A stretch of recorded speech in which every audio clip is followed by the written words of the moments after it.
DMK MPs dressed in black protested against Union Minister Dharmendra Pradhan outside the House. There was strong exchange inside the House as well as the opposition pushed for a discussion on the NEP issue. Trinamool Congress's Kalyan Banerjee supported the DMK on the issue, and there was an uproar in the Rajya Sabha after controversial remarks by Leader of Opposition and Congress President Mallikarjun Kharge, for which Mr. Kharge apologized. Meanwhile, MK Stalin stepped up the offensive against Dharmendra Pradhan and hit out at the Union Minister in a strongly worded statement.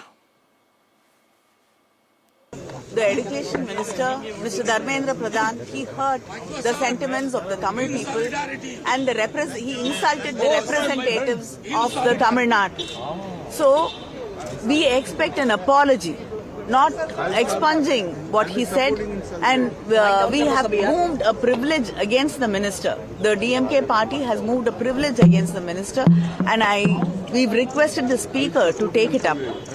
This is not a small issue.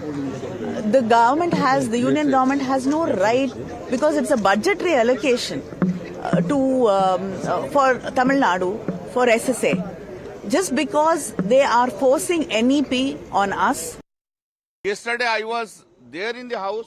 The language which has been employed by the Honorable Minister Dharmendra Pradhan is deprecated. It is unexpected.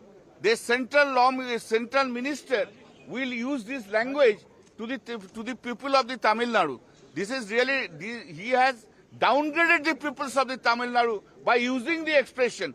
And I will also say that either he should seek apology in the house itself, otherwise he should be removed. He should be removed as a minister from the cabinet. Well, strong exchange there in Parliament. Meanwhile, the DMK continued to expand its offensive on the delimitation issue as well, with party leaders reaching out to several political leaders in other states to attend a conference in Chennai to forge a joint front against delimitation. Remember, MK Stalin had written to several chief ministers to join that meeting in Chennai. Today, DMK MP Dayanidhi Maran went to Odisha to meet former Chief Minister Naveen Patnaik to enlist his support in the DMK's battle against delimitation. It's a 22nd March in Chennai. We had already received a letter from our Honorable Chief Minister, and it was such a lovely meeting because we're meeting after such a long time.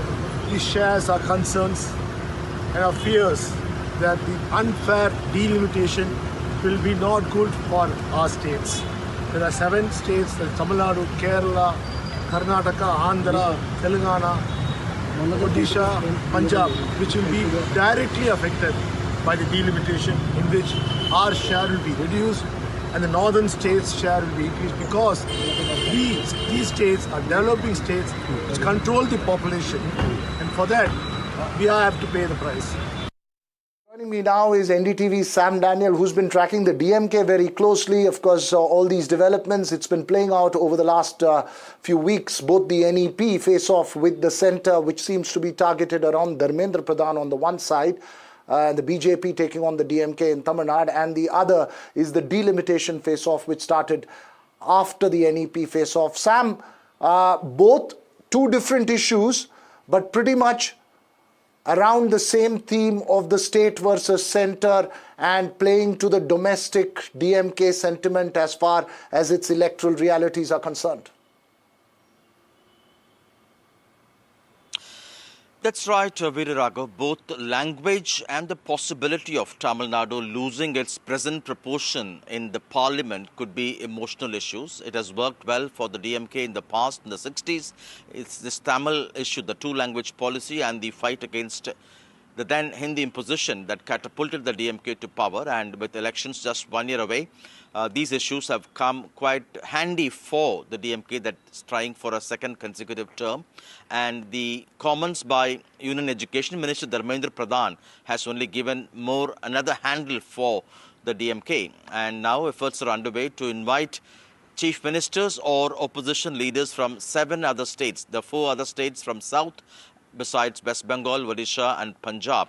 And they aim to have a stronger singular voice from Chennai after the 22nd meet to be led by MK Stalin, to particularly get an assurance from the centre, from the Prime Minister, that the states that check their population very effectively over the last few decades will not be penalized, and they want an assurance that not just the present number of seats, but also the present proportion will be safeguarded, so that even if northern states get a rise in number of MPs, south will also get equal proportion in terms of additional MP seats. And also the language issue, the Tamil Nadu, the DMK here argues that it's a ploy to impose Hindi in the form of new education policies, 3-language formula. And on the ground, although the centre claims that it's only an opportunity to learn another language, they say it will only lead to students tacitly being made to study Hindi or Sanskrit, and they will not accept that. Right. They believe that the 2-language policy in the state has catapulted the state to greater heights in terms of their achievements in higher education and other parameters of development, and they cannot accept something that's yet to be proven in the form of new education policy. And MK Stalin today slammed the BJP, calling the new education policy a scheme of the Nagpur mission, as he called it. Sam, but there's also an offensive that the BJP has taken on as far as the DMK is concerned on the national education policy issue. Of course, the BJP accusing the DMK of fear-mongering as far as delimitation is concerned, because that's an issue which is far away. There's no clarity on when it can be implemented.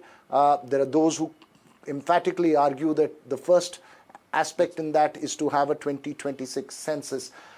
So given that, what's been the reaction of the other opposition parties in Tamil Nadu?